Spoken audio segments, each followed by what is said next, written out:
¿Qué tal? Bienvenidos a Multimedios 24/7, el podcast. Es un placer que esté con nosotros siguiendo esta transmisión. Le invitamos a compartirla y a seguirla porque hoy tenemos un invitado muy especial, una joven promesa de la literatura en México, ganador del Concurso Nacional de Cuento Juan José Arriola 2024, chiapaneco orgullosamente. Gracias por estar aquí, Pablo Salazar López, bienvenido. Muchas gracias, Janet, gracias por invitarme. Es un gusto siempre estar en casa, en Chiapas, en Tuxtla y esta vez que además que tuve la oportunidad de venir a un evento muy bonito en la UNACH con Juan Villoro y el doctor Andrés Fábregas. Entonces es uno de los grandes, siento, privilegios de esta etapa cuando te toca viajar y conocer gente interesante por los libros o con el pretexto de la literatura. Así que muy contento de estar aquí y ahora con ustedes platicando.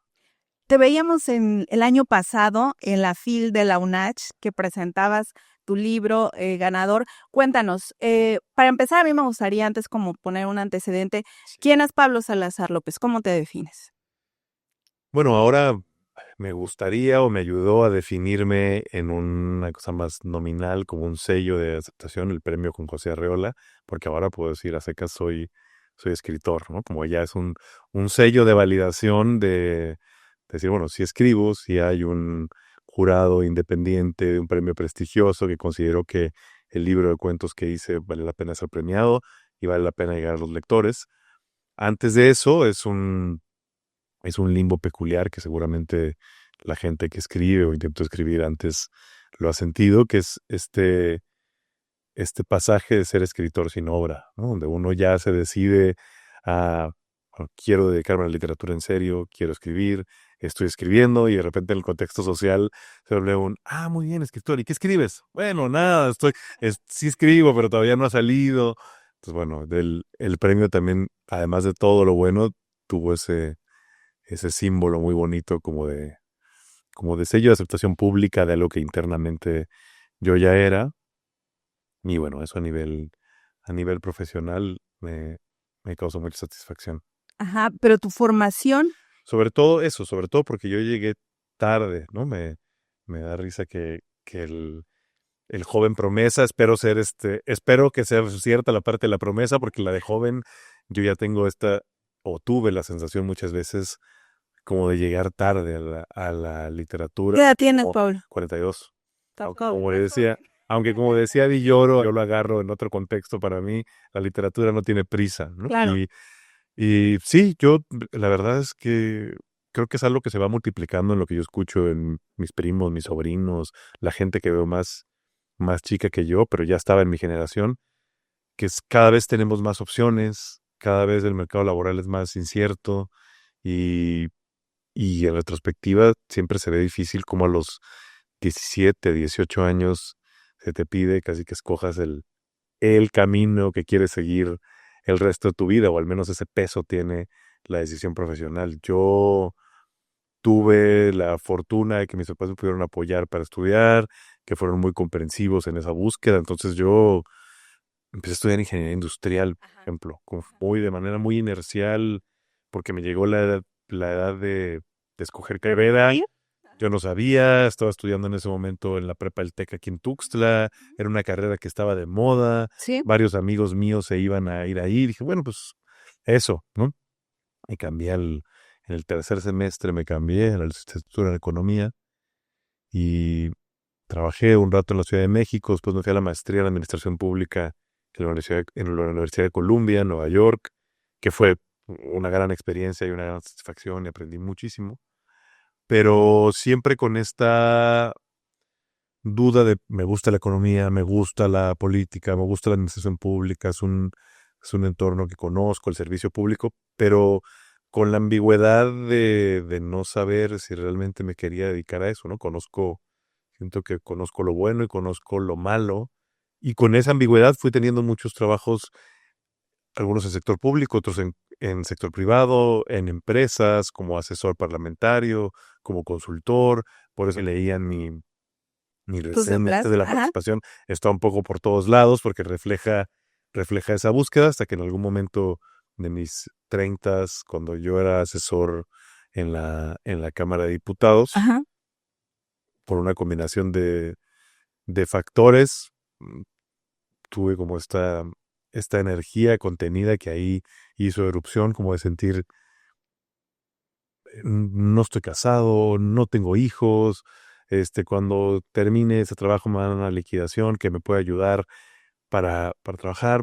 Quiero hacer algo y además en una coyuntura donde yo ya tenía que decidir, después de toda esta búsqueda, qué camino quería seguir, ¿no? Si quería ser político, si quería ser un asesor técnico, si quería ser consultor, si quería meterme a algún grupo político, porque yo había trabajado un poco para todos y nada me llamaba lo suficiente como para querer lanzarme a eso, o nada me llamaba tanto como la literatura, que fue este primer amor de algo que yo consideraba y considero todavía como un placer, privilegio la lectura y sobre todo la lectura literaria. Y en ese momento me hizo clic, bueno, ¿por qué no? ¿Por qué no considerarlo como carrera, ¿no? ¿Qué me impide? A final de cuentas ya tengo una preparación profesional, ya tengo una cierta trayectoria haciendo otra cosa. En el peor de los casos, si no Sí. funciona, si no encuentro que escribir, si no me publican, pues me regreso a lo que hacía.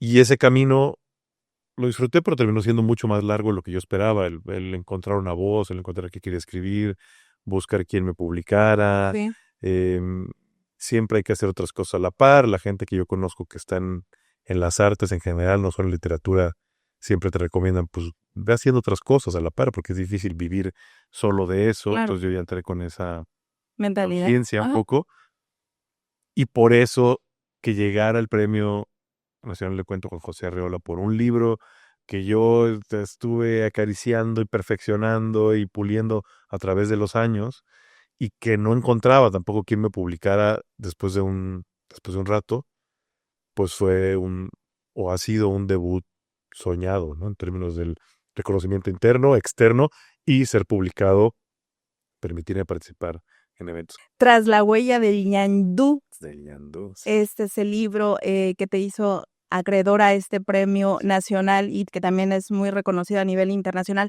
Cuéntanos de qué va este libro para quienes no lo han leído. Siempre es difícil saber, aún en novelas, hay esta respuesta pedante y famosa de muchos escritores cuando les preguntan ¿de qué trata el libro? Dicen, pues para eso lo escribí, ¿no? Si pudiera decirlo en 30 segundos, no lo hubiera escrito. Es una respuesta un poco pedante. Con cuentos es un poco más complicado porque es ecléctico, pero yo diría que es un libro que tiene entre 7 y 10 cuentos. Lo digo así variablemente porque el último es un tríptico, entonces Okey. depende si lo leen como uno solo Completo. o como tres separados. Ujú.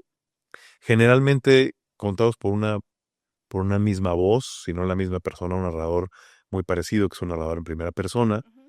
Y son cuentos que se parecen a la literatura que a mí me gusta leer o que aspiran a parecerse a esa literatura, porque yo los defino como cuentos muy, muy paseantes, muy digresivos, que empiezan con alguna situación, con algún nudo dramático, con un recuerdo, con la cita de algún libro, con una reflexión, y a través de eso van tejiendo conexiones inesperadas, sorpresivas, yo espero que agradables, sea de lo que les va pasando a los personajes, de eventos que recuerdan de su pasado, de diferentes ciudades, y terminan muchas veces en lugares inesperados, ¿no? Por ejemplo, hay un cuento que se llama Las calles de siempre, que empieza en Berlín y después de Berlín se traslada a Tuxtla, ¿no? Porque un escritor sentado en un café de Berlín porque gana una beca y en ese café de Berlín se encuentra un personaje intrigante y lo ve apuntando también y se pregunta si será escritor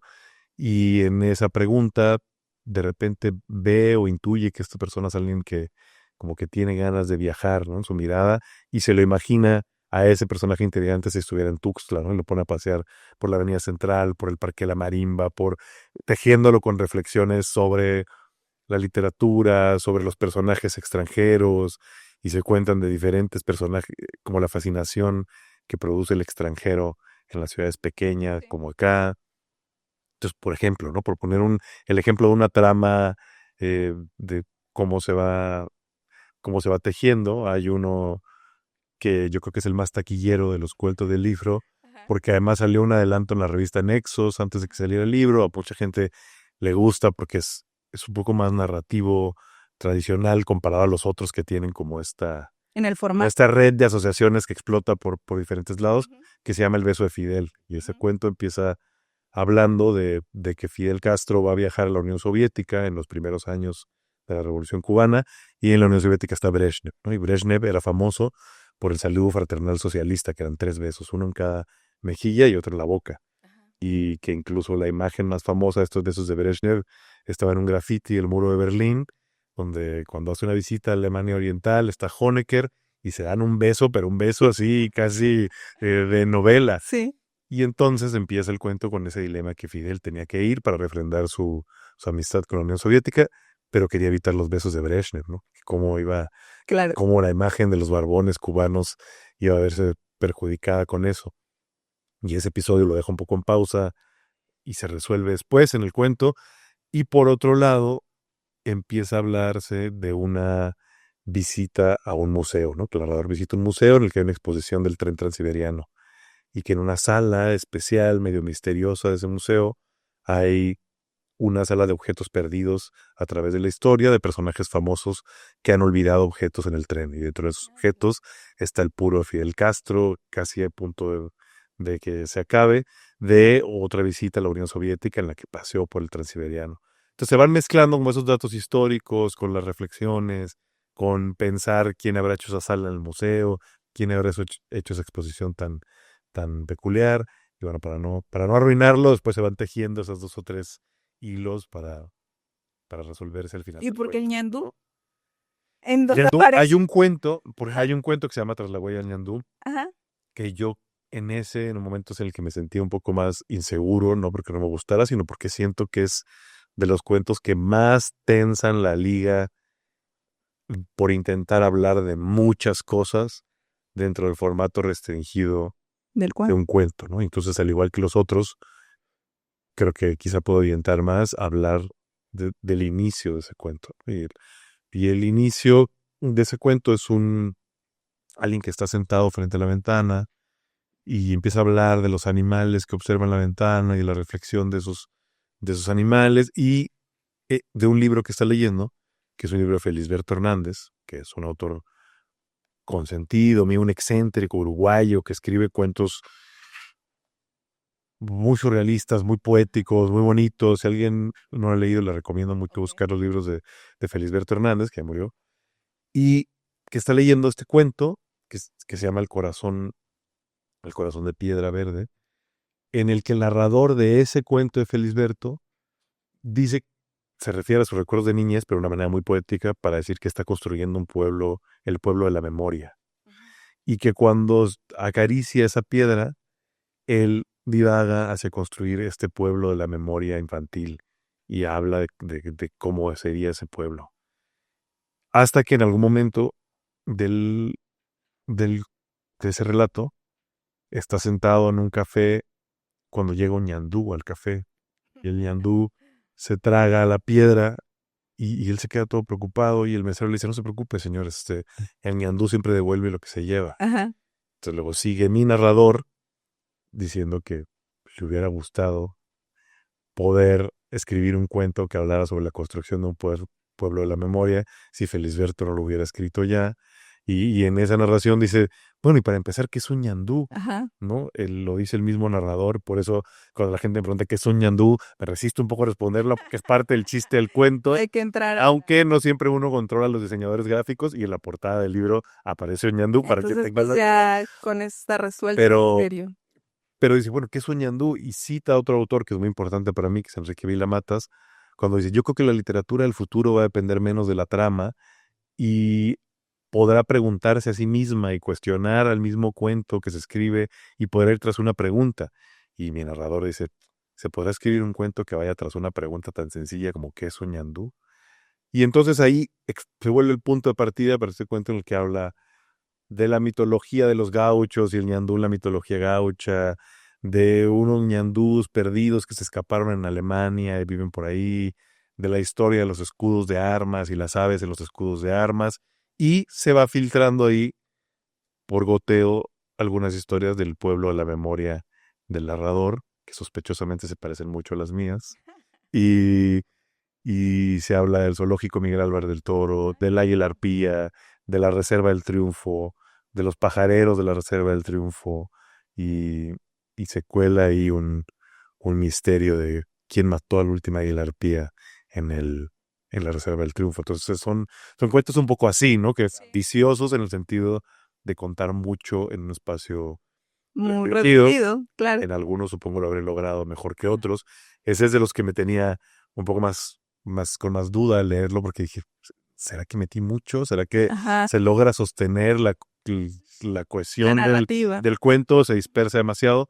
Y además de que creo que es un cuento que simboliza mucho mi búsqueda literaria, fonéticamente me gusta mucho y siento que es un título bonito Sí. para el libro que está. Y poco usual totalmente. Que además hay como esta confusión, me he encontrado, quizá yo por estar acostumbrado o un poco metido en este mundo, que hay la confusión de que el concurso a veces se piensa que es por un cuento, ¿no? Sí, Y en claro. realidad el concurso premia libros. Sí, sí, sí. Entonces libros de varios cuentos. Y también me ha tocado en varios lugares, por aquí en Chiapas también, como preguntarme si lo presento en una librería o en una ludoteca, como preguntarme, ¿son cuentos de adultos o Claro. cuentos de niños? Como que nos pasa mucho que yo creo que en inglés o y en otras lenguas hay como esta diferencia muy clara, como que le llaman, por ejemplo, short fiction en inglés, como ficciones cortas. Sí, sí, sí.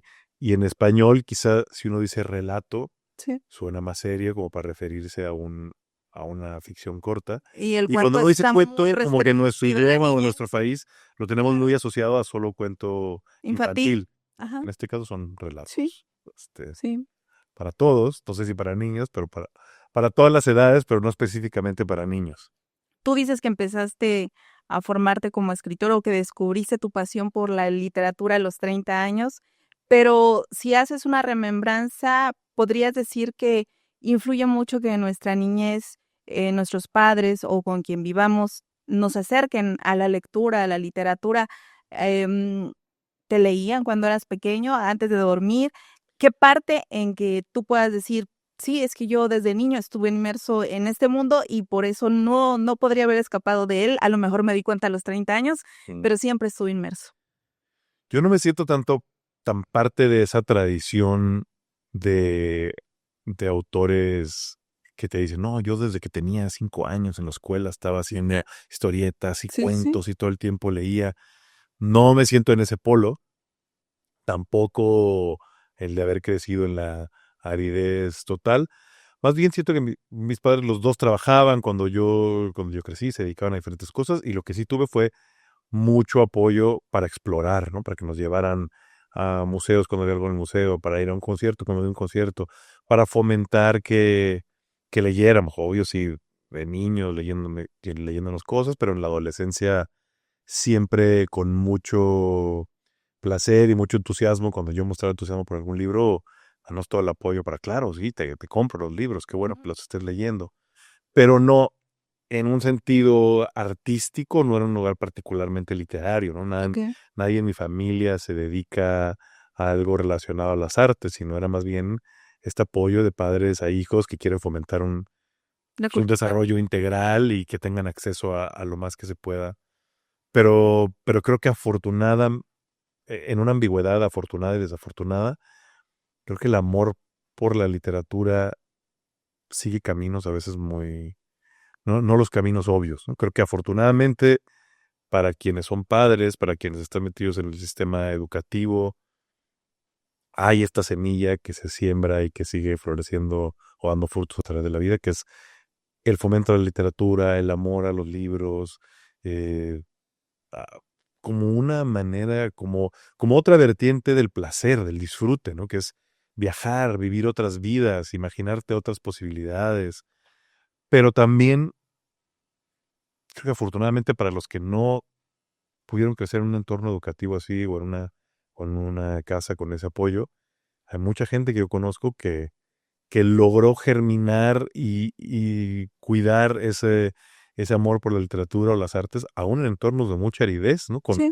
Con poco acceso a libros, con escuelas con una mala biblioteca, pero que encontraron quizá una influencia, un libro, un momento y una pasión que los llevó A a escribir. seguirla. Y en términos educativos, a mí se me hace, no soy experto, no soy pedagogo, no sé qué pensarán los expertos ahora en fomento a la lectura, pero a mí recuerdo que me impresionó mucho un libro de Juan Domingo Argüelles, un libro viejo, debe tener 20, 25 años, que se llama ¿Qué leen los que no leen? Ajá. Y es un ensayo largo dedicado al tema de la lectura y el fomento a la lectura, y tuvo mucho sentido para mí lo que yo leí ahí cuando decía que quizá la receta más segura para que a alguien no le guste leer es obligarlo a leer, ¿no? Que justo no hay manera más segura de matar una actividad placentera que hacerla obligatoria. Y Claro. que es un balance muy delicado como objetivo educativo el hacer que la gente lea, pero el tampoco poner como obligación y tienes que leer esto, ¿no? Y más que los gustos son tan Diverso. diversos y tan amplios en la lectura y el mismo Borges, santo patrono de los cuentistas y de la literatura, pues decía que su libro le aburría, lo dejaba, ¿no? Que no leía libros por obligación, que hay libros a los que les llega su momento. ¿Y quiénes son tus Que el referentes libro sea justamente? malo, ¿no? Solo para terminar esta idea, a mí se me hizo muy interesante y muy estimulante que este libro de Argüelles decía, por Ajá. ejemplo, no habría nada mejor en las escuelas a que hubiera una hora de lectura con una biblioteca bien surtida, donde los niños o los jóvenes El estuvieran dedicados a esta es la hora de lectura, pero lean lo que quieran, Sí. ¿no? Porque como que se fomenta el haber ese espacio para leer sin la obligación que mata, que mata el Las ganas placer. de, ¿no? Ujú. Pero me preguntabas quiénes son Tus mis... influencias literarias. Ahora citabas a Borges. Sí, creo que cada vez entre uno va leyendo más, va encontrando otros amores literarios. A mí me ha pasado que también hay autores que me hablan mucho en momentos particulares de mi búsqueda personal o de mi búsqueda literaria. Por ejemplo, en ese momento definitorio para mí de, de buscar otra carrera o dar ese salto a lo desconocido de Sí. intentar ser escritor, me llenó mucho Henry Miller, por ejemplo, ¿no? Henry Miller ahora no está tan de moda porque además eran libros muy explícitos, muy eróticos, muy de contar las cosas tal cual eran, en un lenguaje que ahora podría considerarse machista porque son libros escritos en 1930. Sí. Pero a mí lo que me encendía, yo creo que parte del arte de Henry Miller, que es un gran escritor, es que tiene esta vocación como de contagiar su fuego. Es un autor muy bohemio, muy de estar en la calle, de salir, de hacer cosas, que es hasta difícil leerlo sin que te den ganas a ti, de, bueno, ahora me voy a salir yo a la calle, a viajar a algún lugar. Te prende. Y entonces, en ese sentido, me prendía mucho que Henry Miller tiene una historia de vida reflejada en sus libros, donde manda a volar la compañía de teléfonos, de telégrafos, donde trabaja en Nueva York, y se va sin nada más que un billete ahí a París, y vive como vagabundo en las bancas, pero es feliz como en la bohemia artística parisina, aunque no tenga que comer. Entonces, ese caso extremo a mí me sirvió mucho como combustible en ese momento para dar el salto. Más en la manera de escribir, Enrique Vila-Matas es un gran referente para mí porque es este escritor que siempre habla de otros autores, que siempre está cuestionando como su propia trama o su manera de contar, y a mí me gusta mucho. Sergio Pitol, el mexicano eh, que ya murió también, veracruzano, me gusta mucho, y en particular hay un libro que a mí me vuela la cabeza de Sergio Pitol, que es El viaje. Es un libro chiquito que publica Editorial Era, un poco un híbrido que no sabes si es un cuento largo, una crónica de viaje, una novela corta, pero que ese libro me dio la sensación de yo quiero escribir así. Yo quisiera hacer un libro como Pitol sin sonar como Pitol.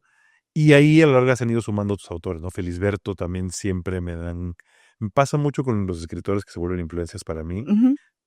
que me cuesta leerlos de corrido, porque cada que los estoy leyendo me lleno de ideas de cosas que yo mismo quisiera ¿Quieres escribir, hacer? ¿no? Entonces, Felisberto Hernández, Bruno Schulz, y en esta deficiencia que había en el mercado que se está tratando de subsanar, que es, pues, históricamente siempre han habido más autores hombres, ahora hay como un poco este boom de la literatura de mujeres. Yo también tengo como tarea pendiente leer a más mujeres, ¿no? Que creo que es una tarea pendiente de todos, pero entre las que he ido leyendo, me encanta, por ejemplo, Clarice Lispector, la brasileña.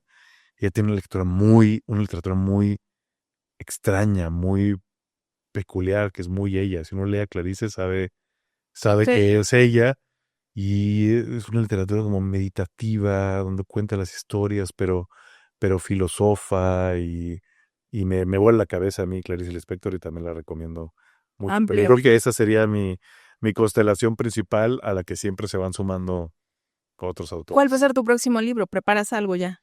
Sí, tengo 2 o 3 cuentos más que van a salir en antologías. Hay un documental que se llama Sísifos, que no sé si está disponible, no en plataformas, pero en internet.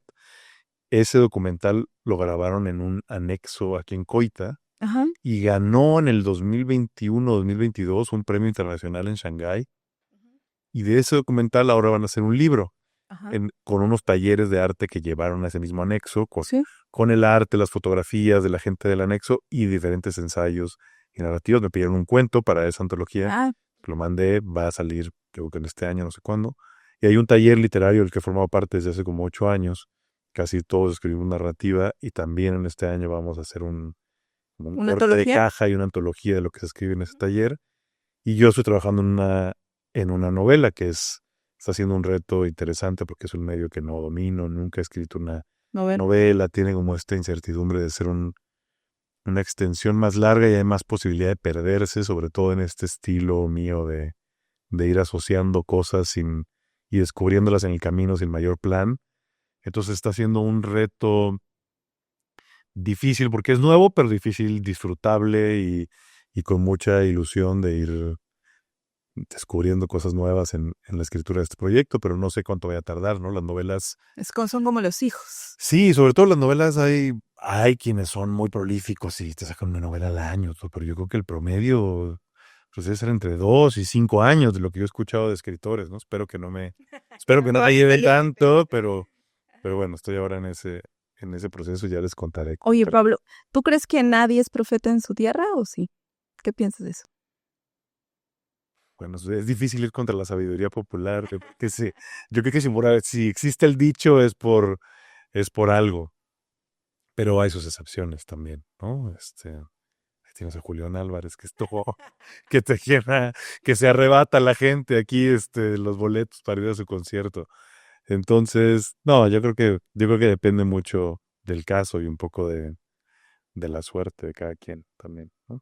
¿Qué le dirías a los jóvenes escritores y no tan jóvenes, o los que se plantean este dilema que tú tuviste en algún momento de tu vida de em, siento esto por dentro, en el que quiero sacar todo lo que pienso, todo lo que siento, que veo las cosas y las proceso diferente y quisiera plasmarlas de alguna forma y compartirlas, pero que tienen miedo porque cuando éramos pequeños nos decían, si eres arqueólogo, antropólogo o escritor, te vas a morir de hambre, entonces pues no lo hagas, Sí. pero que finalmente es tu pasión. ¿Tú qué le dirías?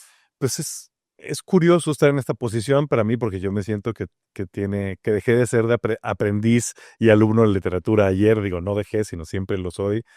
Más bien quería decir que me siento en una posición rara en poder dar consejos, ¿no? Apenas yo estoy todavía en esa duda de poder hacer otro libro, poder hacer otro libro que valga la pena, otro libro que le guste a los lectores, pero más bien transmitiendo lo que yo he escuchado, por ejemplo, como en estos días que estuve conviviendo con Juan Villoro. Yo creo que es muy necesaria la pasión, ¿no? Como que si no está ese fuego o esa pasión de sobreponerse a cualquier adversidad y no poder dejar de escribir, es muy difícil sostenerse, ¿no? Porque, pues, en primer lugar, hay muchas profesiones en las que es más fácil conseguir dinero y consolidar una carrera. Entonces, ya ahí de entrada las artes van en desventaja, en el sentido que si es por dinero, no es que nunca se pueda hacer, pero es un golpe de suerte y una excepción quien logra vivir de su arte De su arte. en proporción. Ujú. Y que también tiene momentos psicológicos peculiares, ¿no? No hay, requiere de mucha automotivación, para bien y para mal. Hay el placer de la libertad y de la creatividad, pero tampoco hay un jefe que te esté pidiendo que tenga una fecha límite. El mundo está lleno de libros, Uno nadie más. está esperando con ansias tu libro, ¿no? Sí. Uno más. Entonces tiene ese equilibrio psicológico muy delicado entre no apagar tu propio fuego y no tomarte tan en serio ni darte tanta importancia, y a pesar de eso perseverar en un trabajo en el que es muy difícil saber si vas bien o vas mal, ¿no? Al menos en mi caso, eh, no sabes si un buen día de trabajo es el día que escribiste 20 páginas, que a lo mejor mañana vas a tirar a la basura, o el día que dando un paseo en bicicleta se te ocurrió una idea nueva para escribir algo, ¿no? Entonces, tiene todas estas peculiaridades que muchos recomiendan. Bueno, es mejor tener otra profesión para complementarla, hay que hacer otras cosas a la par.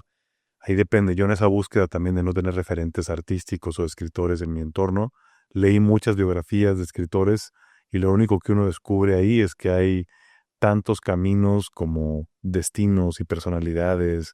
Hay el metódico que escribe a las 5 de la mañana, 8 horas seguidas, el que estudia hasta el doctorado en letras, pero hay el que no tiene una carrera, el que estudió una profesión que no tiene nada que ver, el que escribe de madrugada en los bares, el que escribe en la biblioteca, el que heredó una fortuna y mientras viaja escribe, como la madre soltera con 2, 3 hijos, que en los que los hijos duermen la siesta, escribe. Entonces lo que uno se da cuenta es que hay para escoger, para motivarte y para desmotivarte, hay de todos los colores, y lo que parece sostener, o el factor común que parece sostener eso es pues la vocación, la voluntad de escribir y el fuego que no se apague ante ninguna de esas circunstancias. Le preguntaban, te lo transmito, en un encuentro con jóvenes en la UNACH, a Juan Villoro le hacían una pregunta parecida, ¿no? Sobre la escritura, y él decía que la escritura tiene que ser algo que no puedes dejar de hacer, ¿no? Que aunque tenga un montón de factores en contra,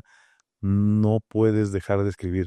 O sea, si sí puedes dejar de escribir y si sí podrías hacer otra cosa que te da más o menos igual que escribir, mejor haz la otra cosa. Mejor no es que quieras. Entonces, no es el mío, pero lo tomo de Villoro, que tiene una trayectoria mucho más larga y Claro. reconocida. ¿Dónde podemos encontrar Tras los pasos del ñandú? ¿Tiene versión digital? Oye, Aquí en Ñandú Chiapas, ¿dónde? está en versión del libro digital, creo, en todas las plataformas, a Apple, Kindle. Amazon. Su punto principal es la página de la editorial UDG, de la Ujú. Universidad de Guadalajara, Sí, sí, sí. que ahí se puede comprar y pedir el envío del libro Físico. físico, Ajá. y además se puede, aquí en Chiapas, el único que tiene mis libros, bueno, en San Cristóbal los tienen en La Cosecha, Ujú. y en Tuxtla los tiene este amigo, el librero Julio, que siempre se me olvida el nombre de su libro, distribuidora de libros. Tiene un nombre no muy comercial, pero tiene tres sucursales y en línea se puede encontrar en formato digital y también Y también solicitar el en físico. físico. Pablo, pues muchísimas gracias por tu tiempo. Hemos disfrutado mucho todas tus reflexiones. Nos da mucho gusto que te puedan conocer quienes aún no te conocen y que además se atrevan a leer, a conocer tu obra, que creo que deja mucho para los lectores que tienen esta afición por el género del cuento. Muchas gracias a ustedes por la invitación y siempre es un gusto hablar de literatura y estar aquí en casa, en Tuxtla, con ese pretexto. Bienvenido, esta siempre será tu casa. Gracias a ustedes por seguir la transmisión de Multimedios 24/7. Compartan y comenten esta entrevista.